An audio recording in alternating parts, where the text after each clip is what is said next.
Aujourd'hui, quelques exercices sur le chapitre pourcentage. Donc on va voir différentes possibilités, calcul d'une remise ou d'un rabais ou d'une réduction, d'une augmentation, d'un prix après remise et après augmentation, d'un prix avant remise et avant augmentation, la détermination d'un pourcentage, et on va voir aussi le calcul de coefficients multiplicateurs.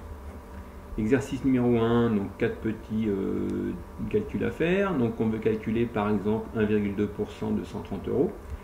Donc comment je fais? Je veux calculer un 2% de 130 euros, donc je fais 130 fois 1,2 divisé par 100. Et on obtient 1,56. On peut donc dire que 1,2% de 130 euros représente 1,56 euros. Même chose pour les trois autres, je vous laisse vérifier si vous avez un doute. Et faire les calculs si nécessaire. Exercice numéro 2.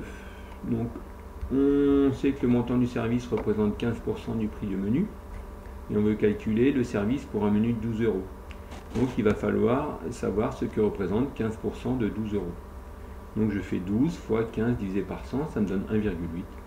Je peux donc conclure que le montant du service est de 1,8 euros. Exercice numéro 3. Donc là on va être dans le cas de la détermination d'un pourcentage. Donc regardez bien cette méthode, dès qu'on voudra trouver un pourcentage, il faudra utiliser cette méthode. Donc sur 62 lecteurs présents dans une bibliothèque, 50 ont emprunté des livres. Et moi je veux savoir déterminer le taux d'emprunt. Pour trouver ce calcul et donc le résultat, donc combien de personnes ont emprunté des livres? 50. Combien de personnes étaient dans la bibliothèque? 62. Donc je fais 50 divisé par 62. Pour l'avoir en pourcentage, je multiplie par 100. J'arrive à un résultat de 80,65. Alors là, on nous demande l'arrondi, donc je vais vous faire voir comment faire ça. Donc 50 sur 62 fois 100, on arrive à 80,645. Nous, on veut deux chiffres après la virgule, puisque c'est 0,001. Deux chiffres après la virgule, c'est là. Le chiffre après le 4 est de 5. Dès que c'est 5 ou plus de 5, il faut arrondir au supérieur. Donc c'est pour ça que j'ai mis 80,65. Donc 80,65, je peux donc mettre la phrase de conclusion qui est le taux d'emprunt est donc de 80,65%. Exercice 4, même problématique, être capable de déterminer le pourcentage des droits de succession. Une personne reçoit d'un de ses amis un héritage de 6 000, l'État prélève 3 600, ces 3 600 représentent combien en pourcentage? Donc je fais 3 600, c'est bien le prélèvement, divisé par la somme de départ 6 000 fois 100 pour connaître le pourcentage. Et donc les pourcentages des droits de succession est de 60%. Voilà pour cet exercice numéro 4. Exercice numéro 5, même idée, détermination d'un pourcentage, pour être sûr que ce soit bien clair pour vous. Je vais vous faire voir un exemple, puis vous pourrez vérifier les autres.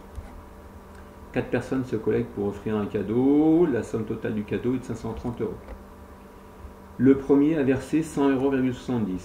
Combien en pourcentage représente ces 100,70 euros? Donc 100,7 divisé par le prix total 530 fois 100, ça représente 19.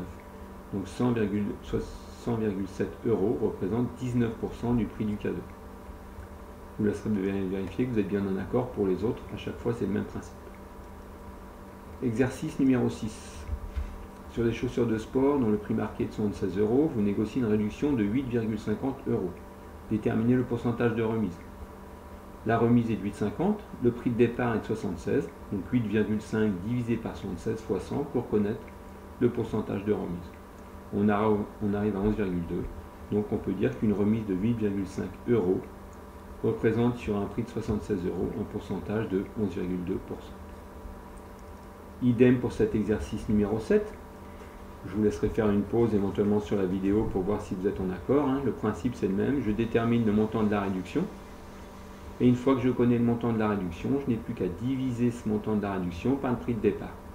Vous ne faites pas avoir, c'est bien à chaque fois par le prix de départ qu'il faut diviser pour connaître le pourcentage de réduction. Et dans le cas présent, j'arrive à un pourcentage de réduction de 20%. On poursuit, alors là, nouvelle notion importante, celle des coefficients multiplicateurs. Donc deux cas, dans le cas d'une augmentation et dans le cas d'une diminution. Petit rappel, quand on est dans le cas d'une augmentation de t%, le coefficient multiplicateur est de 1 plus t%.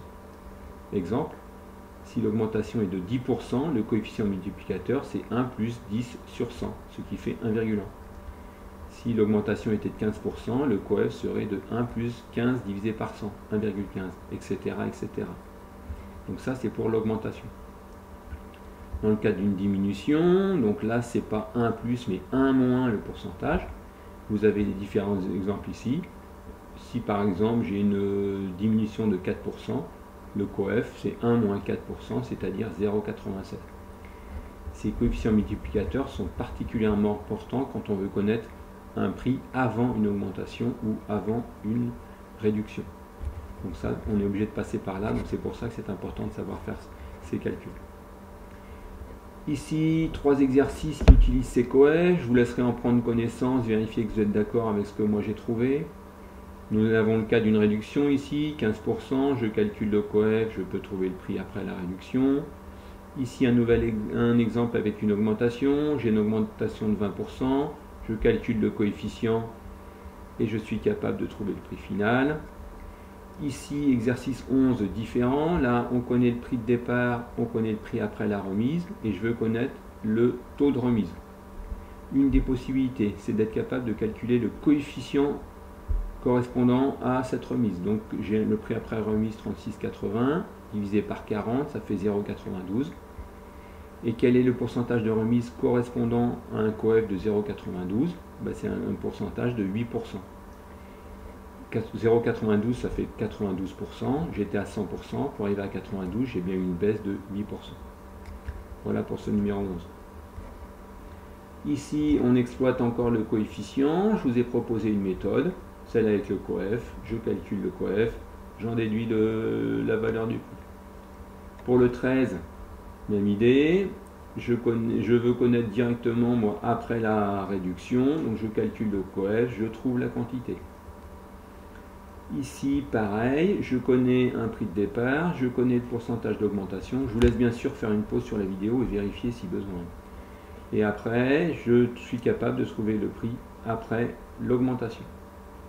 Alors attention, ici, difficulté supplémentaire. On connaît le prix après une remise. Donc ici, pour connaître le prix initial, une seule méthode possible. Il faut que je détermine tout d'abord le coef, et après je diviserai par ce coefficient. Exemple, je bénéficie d'une remise de 8%. Quel est le coefficient correspondant à cette remise? 1 moins 8%, 0,92. Le tarif après la réduction était de 285,20. Donc il faut que je divise par ce coefficient pour trouver le prix initial, le prix de départ, le prix avant la remise. Et donc je divise par 0,92 et je trouve le prix. Idem pour celui-là. Je connais le salaire après la déduction des charges. Je veux connaître le salaire avant la déduction de ces charges. Il faut donc tout d'abord trouver le coef. Et une fois que je connais le coef, je divise par ce coefficient. Et je rectifie mon erreur ici. Donc j'arrive à un salaire brut de 928,98.